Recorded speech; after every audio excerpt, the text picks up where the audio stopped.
Bienvenidos al canal del Ministerio de Meditación Bíblica.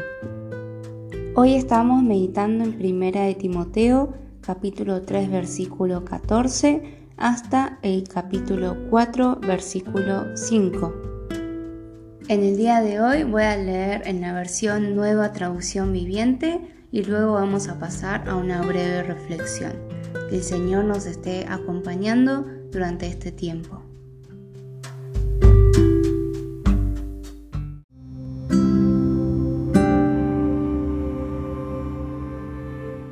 Aunque espero verte pronto, te escribo estas cosas ahora, para que si me retraso, sepas cómo deben comportarse las personas en la familia de Dios.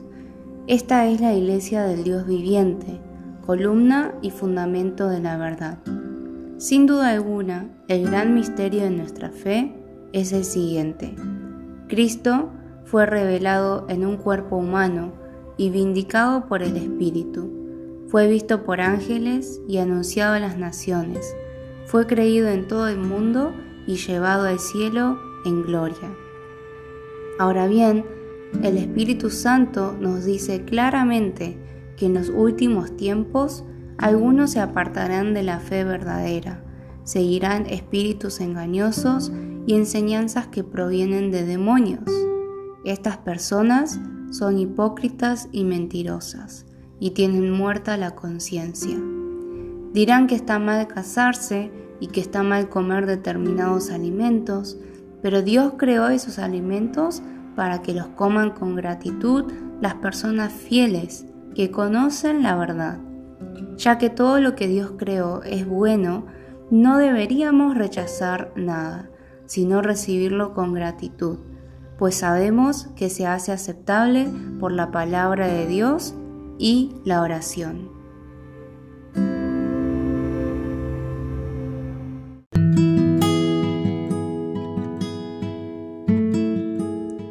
En el pasaje de hoy podemos ver cierta urgencia, cierto sentido de urgencia que tenía Pablo.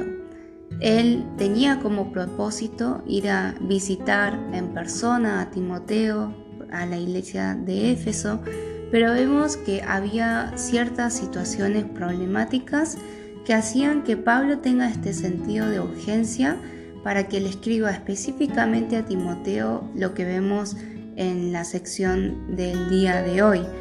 Por eso dice que desea ir pronto a verle, pero que mientras tanto le deja escritas algunas instrucciones, algunas palabras para que Timoteo sepa cómo conducirse en la casa de Dios.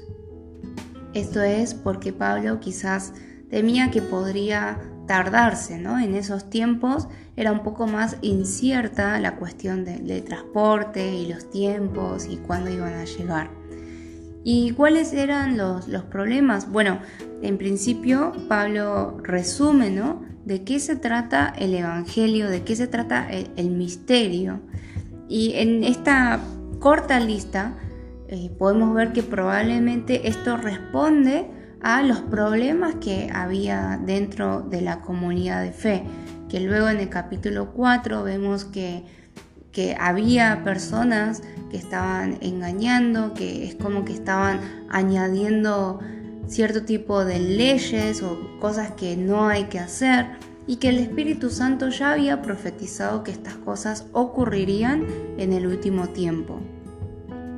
Y esta lista, ¿no?, que aparece al final del capítulo 3 parece ser muy corta, pero muy concisa, ¿no?, muy específica, respondiendo a esos desafíos doctrinales, pero también sobre las cuestiones de la práctica, ¿no?, de qué es lo que ellos pensaban que como creyentes podían hacer y no podían hacer. Bueno, ya sabíamos por los primeros capítulos que Pablo había dejado a Timoteo en la iglesia de Éfeso justamente para enseñar correctamente a la luz de estos desafíos que había. Pero parece ser que o Pablo habrá escuchado más noticias o más detalles, entonces está escribiendo esta carta y específicamente esta sección antes de ir a ver a Timoteo por si llegara a tardar. ¿Cómo podemos aplicar esto en nuestras vidas? ¿Qué enseñanza podemos ver a través de la vida del apóstol Pablo? Creo que en primer lugar podemos ver su genuina preocupación, su genuino corazón hacia la iglesia de Dios. Pablo no está dando estas instrucciones o estas listas a Timoteo porque quiera que le reconozcan a él, porque quiera que le aplaudan o porque quiera causar disturbios, sino todo lo contrario, ¿no? Él realmente quiere defender la sanidad de la iglesia, quiere que los creyentes realmente puedan tener una postura correcta acerca de qué es la fe y qué es la vida de fe. Tanto así que él toma la responsabilidad de dar estas indicaciones a Timoteo para que primero él sepa cómo conducirse en la casa de Dios. ¿Qué podríamos aplicar? ¿Qué podemos pensar a raíz de esto? Bueno, en primer lugar, ¿no? ¿Cuál es nuestro corazón hacia la iglesia de Dios? ¿De qué cosas nos preocupamos acerca de la iglesia? ¿De qué se trata la mayoría de los pensamientos que tenemos acerca de la iglesia? Muchas veces ocurre, y a mí también me ha pasado, que cuando pensamos en la iglesia, pensamos en qué nos preocupa de la iglesia, a veces son cosas que tienen que ver, por ejemplo, con el orden del culto, o si están todas las cosas que tienen que estar en el culto, si está el alcohol en gel, si está el medidor de temperatura, pensamos en el protocolo. No, obviamente no estoy diciendo que no hay que pensar en esas cosas, ¿no? A la luz de la pandemia en la que estamos, esas cosas son muy importantes, pero también cuando pensamos en la iglesia, quizás pensamos, bueno, en cuánto tiempo duró el sermón, en cómo estuvo el tiempo de alabanza, qué cosas faltó, si el pastor se equivocó o si alguien falló en alguna oración o la lectura del día. O también pensamos en bueno, qué cosas faltan en la parte edilicia de la iglesia, y obviamente esas cosas son también importantes, son cosas sobre las cuales tenemos que pensar y atender, porque tenemos que cuidar esa parte de la iglesia también. Pero ¿qué vemos a través de Pablo? Que realmente lo que a él le importaba era la salud espiritual de la iglesia, ¿no? ¿Cómo estaban los miembros? ¿Qué es lo que los miembros estaban creyendo y cómo estaban actuando? Entonces podríamos en el día de hoy, por lo menos en el día de hoy, tratar de ocuparnos de estas cosas, ¿no? Pensar en las personas que están dentro de nuestra comunidad de fe, pensar, bueno, ¿cómo podríamos hacer para que las personas puedan conocer más la palabra de Dios, la puedan conocer de manera correcta? Entonces, bueno, yo personalmente no estoy compartiendo que no haya que pensar en el templo físico o en las cuestiones protocolares debido a la pandemia. Sí, tenemos que pensar en eso también, pero lo que estoy proponiendo en el día de hoy es que hoy tratemos de concentrarnos más en cómo la iglesia está considerando las verdades espirituales. De qué manera podemos construir una comunidad que realmente se basa en la verdad de Dios, ¿no? En conocer este misterio de Dios. Asimismo, vemos que en el caso de Pablo, él quería decir cosas personalmente, pero por las dudas, por si se tarda, también escribió este mensaje, ¿no? Bueno, concretamente podríamos aplicarlo.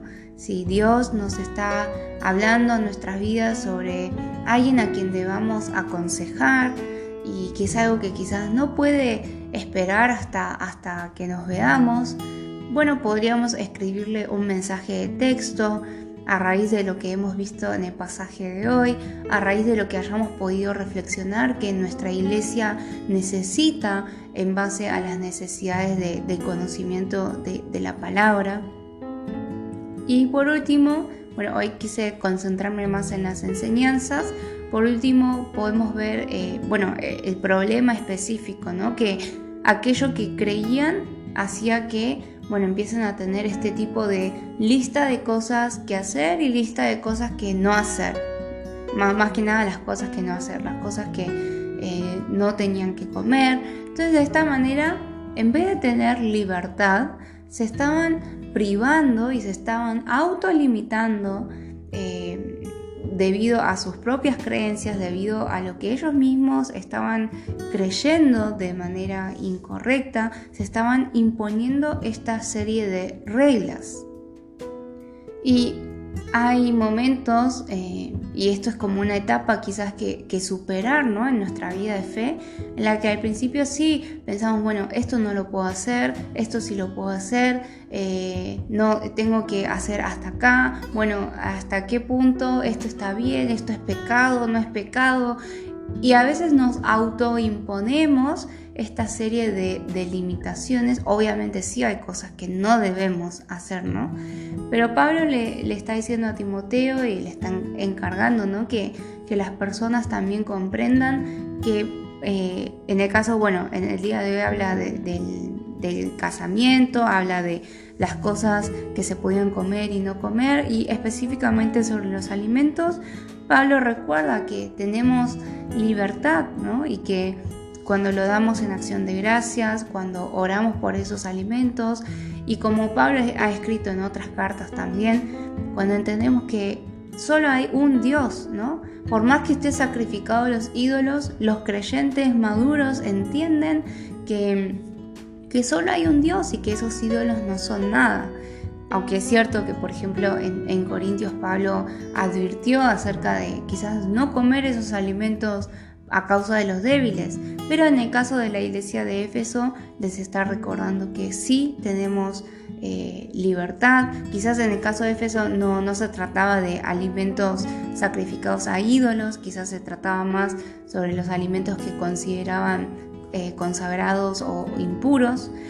Pero de todas maneras, ¿no?, se trata de esta libertad que ellos ya tenían, pero que se estaban autoimponiendo ciertas reglas, quizás pensando que eso los hacía más creyentes que los demás. Aplicándolo en nuestras vidas, podríamos preguntarnos, ¿cuáles son esa serie de reglas, esa lista de cosas que no hacer, que yo me he impuesto y quizás no tienen mucho que ver con lo que la Biblia dice?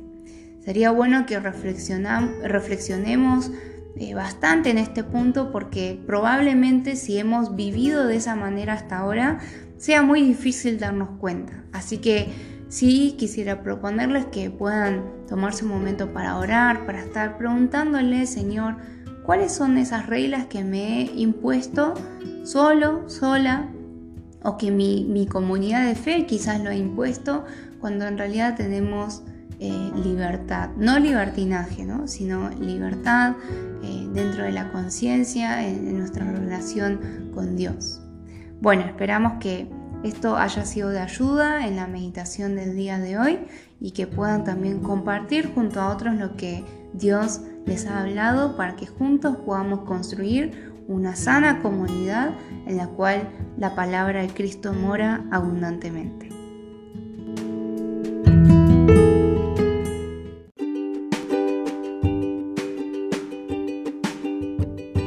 Te recordamos que puedes visitar nuestra página web www.meditacionbiblica.com, también nuestro canal de YouTube Meditación Bíblica Internacional, Instagram Meditación Bíblica y en Facebook Ministerio de Meditación Bíblica.